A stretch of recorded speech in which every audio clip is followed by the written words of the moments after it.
मी स्वतःला झोपलेली दिसायचा प्रयत्न केला, पण डोळ्यांच्या मिटलेल्या पापणांमागे काळोख दाटूनही मनाचा कल्लोळ थांबत नव्हता. खोलीतील दिवा कधीच बंद झाला होता, पण माझ्या मनातले ताण काही कमी झाले नाहीत. दिवसभर सासूबाईच्या त्या धारदार नजरेने केलेल्या कामांनी माझ्या पाठीचा कणा आणि मनाची शांती दोन्हीही पार मोडून काढली होती. आता रात्र झाली होती.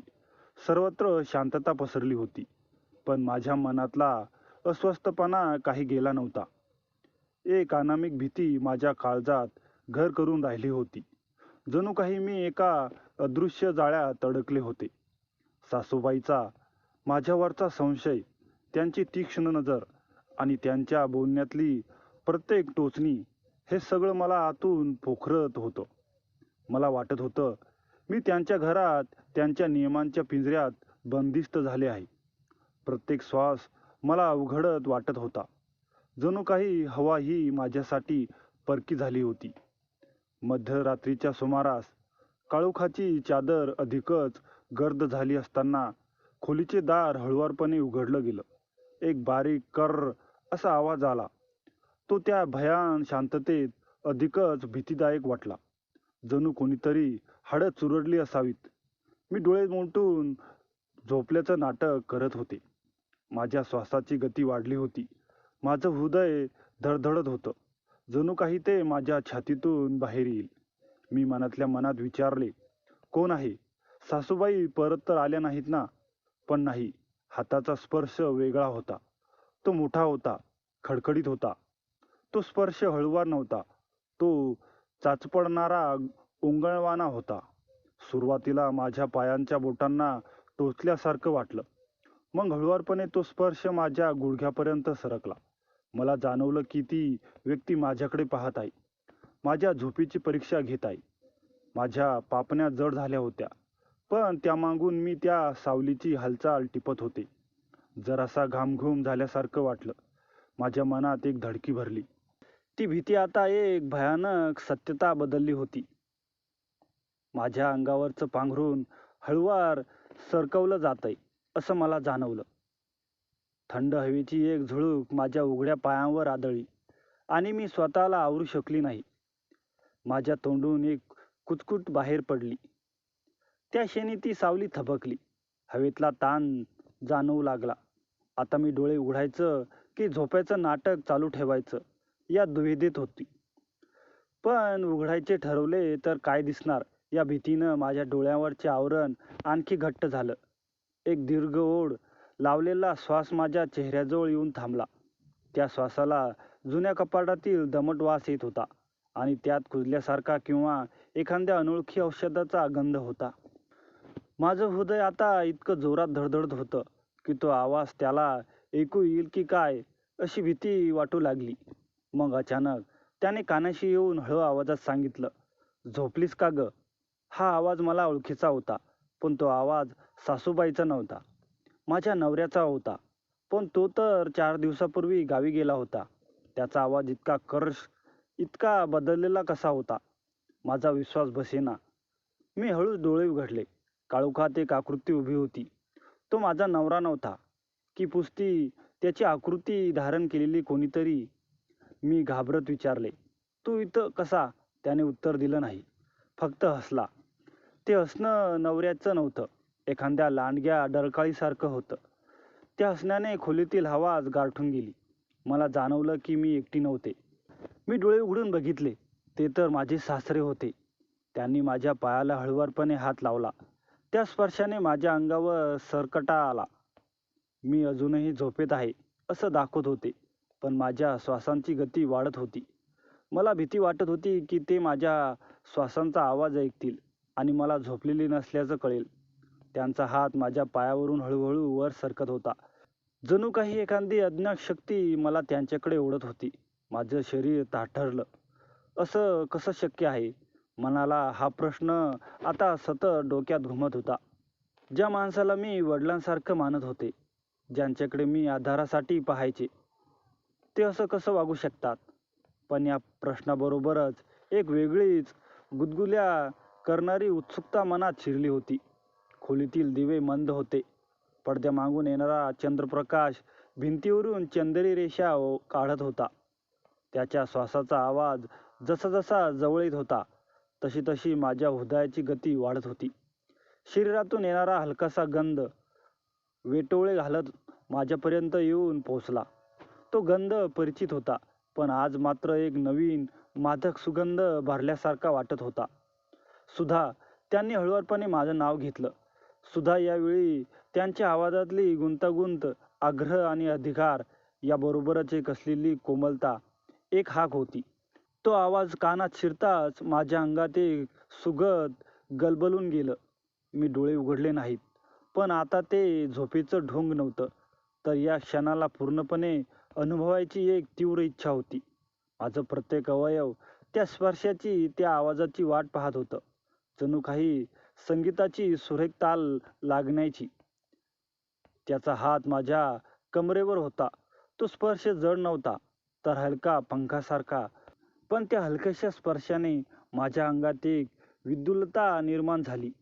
मी हलले नाही, पण माझ्या अंगावर थंड कानवास पसरल्यासारखं वाटण्याऐवजी आता मला एक खूपदार सुरक्षित वलय माझ्याभोवती गुंडाळल्यासारखं वाटत होतं. त्यांनी मला हळुवारपणे जवळ ओढलं. त्यांच्या छातीचा उबदार स्पर्श माझ्या पाठीला जाणवला. माझ्या कानात त्यांचे श्वास उष्ण होते, त्याचबरोबर त्यात मधाचा गोडवा होता.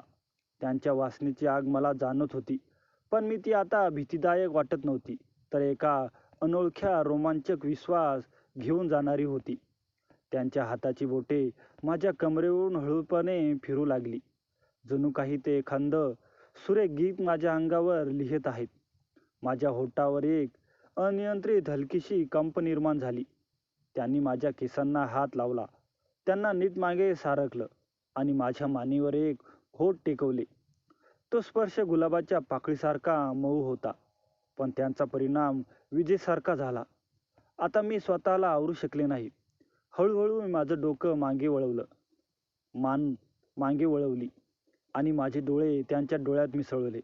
त्या डोळ्यात मला प्रेम होतं, आकर्षण होतं आणि एक अबोध प्रश्न होता. त्यांच्या डोळ्यातलं ते अबोध प्रेम पाहून माझं मन भरून आलं. माझ्या मनाला संभ्रम आता पूर्णपणे माळवला होता. हे चूक होतंय की बरोबर, हा प्रश्नच उरला नव्हता.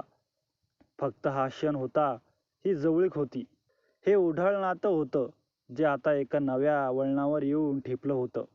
मी हळूच त्यांच्या छातीवर डोकं टेकवलं. त्यांच्या हृदयाच्या ठोक्यांची लय ऐकत होते. ते हळूच म्हणाले, मला माहीत आहे की तू झोपलेली नाहीस. त्यांनी कुजबुजत सांगितले. त्यांच्या आवाजात एक प्रकारची क्रूरता होती, जणू काही ते मला सापळ्यात अडकवत होते. माझ्या छातीस धस्स झालं. मी डोळे उघडले. अंधारात त्यांचे डोळे चमकत होते, एखाद्या शिकारी प्राण्यासारखे. माझ्या हृदयाचे ठोके वाढत होते. आता भीतीसोबतच एक प्रकारचा रागही डोकावू लागला होता. सासरे, मी धिया आवाजात म्हटले. माझ्या आवाजात भीती आणि किंचित प्रतिकार होता. हे बरोबर नाही. पण तू इथे एकटी आहेस. त्यांचा आवाज खोल गदगदलेला होता. त्या आवाजात एक सूचकता होती, जणू काही ते मला माझा असहाय्यता दाखवत होते. त्यांनी माझ्या केसातून बोटे फिरवली. त्यांच्या स्पर्शाने माझ्या शरीरात एक आग पसरवली. मी त्यांच्या स्पर्शाला जागी झाले होते. माझ्या मनात भीती आणि विचित्र उत्तेजना होती. त्याने मला अधिकच गोंधळात पाडले होते. मी स्वतःलाच प्रश्न विचारत होते, माझ्या मनात असं काहीतरी का वाटतंय? त्यांनी माझ्या ओठांवर बोटं ठेवली. शांत रहा.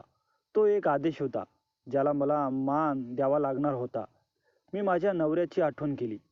त्याचा चेहरा माझ्या डोळ्यासमोरून तरळून गेला, पण तो परदेशी होता, हजारो मैल दूर. इथे फक्त मी आणि ते होते. माझ्या नशिबाने मला एकटं सोडलं होतं. त्यांच्या हाताचा स्पर्श आता अधिक ठाम होता. त्यांच्या वासनेची पकड माझ्यावर घट्ट होत होती. मी प्रतिकार करू शकले नाही. माझं शरीर जणू काही गठून गेलं होतं. एक भाग माझ्या मनाचा म्हणाला, हुकूम पाळ. दुसरा भाग ओरडत होता, हे पाप आहे, नरकात जाशील. पण माझं शरीर त्यांच्या स्पर्शाकडे ओढलं जात होतं, जणू काही एखादी अदृश्य शक्ती मला त्यांच्या अधीन करत होती.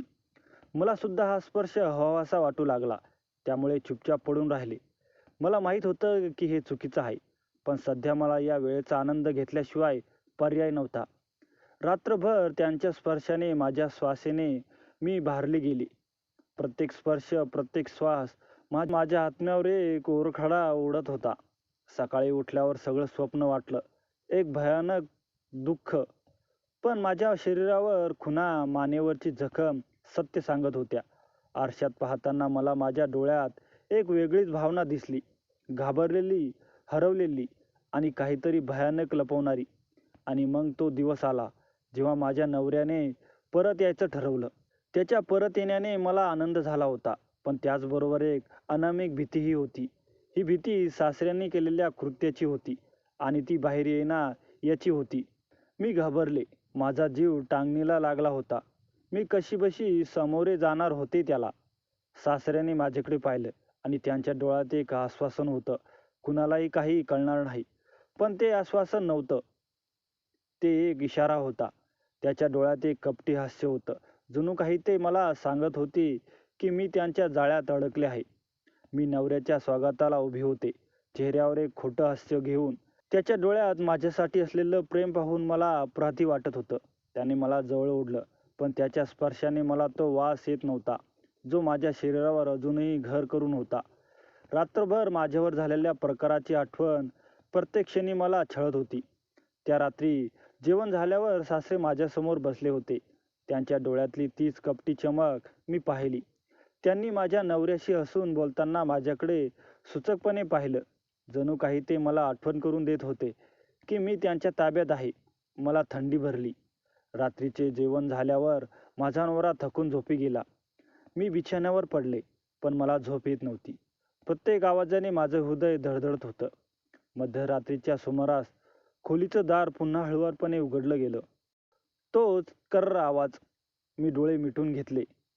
आता मात्र माझ्या मनात भीती नव्हती, एक थंडगार निश्चय होता. त्याचा हात माझ्या खांद्यावर पडला. मी डोळे उघडले. अंधारात त्याचे डोळे पुन्हा चमकत होते, पण यावेळी मला त्याच्या डोळ्यात भीती दिसली. मी त्याच्याकडे पाहिलं आणि माझ्या आवाजात एक अनपेक्षित कणखरता होती.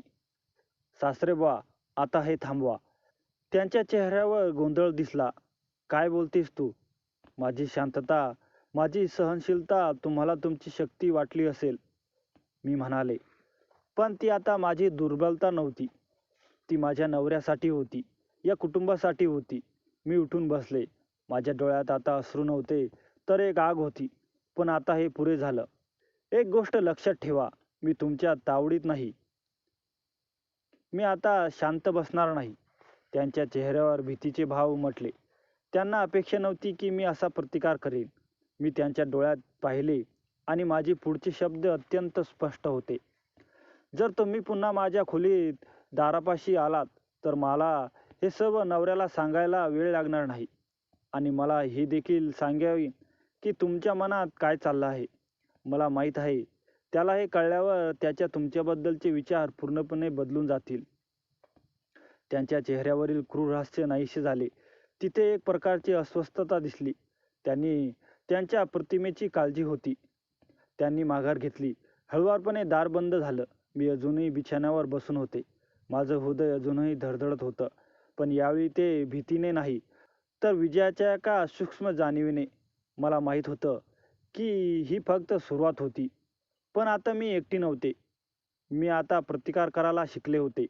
माझ्या मनात एक नवीन आत्मविश्वास निर्माण झाला होता. सकाळ झाली. सासऱ्यांनी माझ्याकडे एकही शब्द बोलला नाही, पण त्यांच्या डोळ्यात एक प्रकारची अस्वस्थता होती. त्यांच्या चेहऱ्यावरती पूर्वीची कपटी चमक नव्हती. मला समजलं, मी जिंकले होते, किमान तात्पुरतं तरी. माझं आयुष्य कधीच पूर्वीसारखं होणार नव्हतं, पण आता मला हे माहीत होतं की मी माझ्या आयुष्याची दोरी माझ्याच हातात घेऊ शकले. एका आठवड्यानंतर रात्रीचं जेवण सुरू होतं. घरात सर्व शांतता होतं, पण ही शांतता वादळापूर्वीची होती. सासरे, सासूबाई आणि माझा नवरा, आम्ही सगळे जेवत होतो.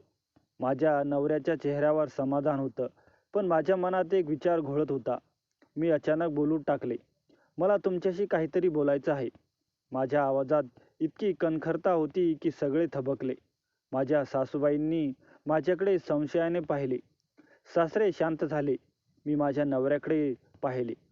त्याच्या चेहऱ्यावर प्रश्नचिन्ह होतं. "मी तुम्हाला एक गोष्ट सांगणार आहे," मी म्हणाले, "जी कदाचित तुम्हाला धक्का देईल, पण ती खरी आहे." मी श्वास घेतला आणि शांतपणे, स्पष्टपणे त्या रात्री घडलेली प्रत्येक गोष्ट सांगितली. माझे सासरे भीतीने पांढरे पडले. सासूबाईंनी त्यांच्याकडे अविश्वासाने पाहिले. माझा नवरा, त्याचा चेहरा रागाने लाल झाला होता. तो उठून उभा राहिला. "बाबा, ही काय बोलतेय सुधा? हे खरं आहे का?" सासऱ्यांनी मान खाली घातली. त्यांच्याकडे काहीच उत्तर नव्हतं. सासूबाईंनी रागाने सासऱ्याकडे पाहिलं. त्यांच्या डोळ्यात आग होती. मला कधी कळलं नाही. माझ्याच घरात हे सगळं चाललंय होतं. नवऱ्याने सासऱ्यांकडे तिरस्काराने पाहिले. "तुम्ही माझ्या विश्वासाचा अपमान केला आहे." मी शांतपणे उठले आणि माझ्या नवऱ्याच्या पाठीवर हात ठेवला. "मला माफ करा, पण हे सत्य तुम्हाला कळायला हवं होतं." त्याच क्षणी त्या घरात एक मोठा भूकंप झाला. माझ्या नवऱ्याने सासऱ्याशी बोलणं बंद केलं. सासूबाईंनी त्यांच्यापासून पूर्णपणे वेगळं राहणं सुरू केलं. घरात एक विचित्र शांतता पसरली. पण ही शांतता भीतीची नव्हती, तर एका मोठ्या बदलाची होती. काही दिवसांनी माझा नवरा आणि मी वेगळं घर घेऊन राहायला गेलो. माझं आयुष्य पूर्णपणे बदललं होतं. मी एका भयानक परिस्थितीतून बाहेर आले होते. पण त्यातून मला एक नवी ओळख मिळाली होती. मी आता घाबरणारी सुद्धा नव्हते. मी आता माझ्या हक्कासाठी लढणारी आणि स्वतःचं रक्षण करणारी सुद्धा होते. आयुष्यातील पुढे काय होईल हे मला माहीत नव्हतं. पण मी आता कोणत्याही आव्हानांना सामोरे जायला तयार होते. माझ्या अंगावरच्या खुणा कदाचित कधीच मिटणार नव्हत्या, पण त्या मला आठवण करून देतील की मी किती मजबूत आहे. माझ्या मनात एकच विचार होता, अंधार कितीही गर्द असो, त्याला भेदून प्रकाश येऊ शकतो. आणि तो प्रकाश मी माझ्या आयुष्यात आणला होता. तर मित्रांनो, मी घेतलेला निर्णय बरोबर होता की चूक? कमेंट करून नक्की सांगा. आणि कथा आवडल्यास लाईक, शेअर आणि सबस्क्राईब करायला विसरू नका. धन्यवाद.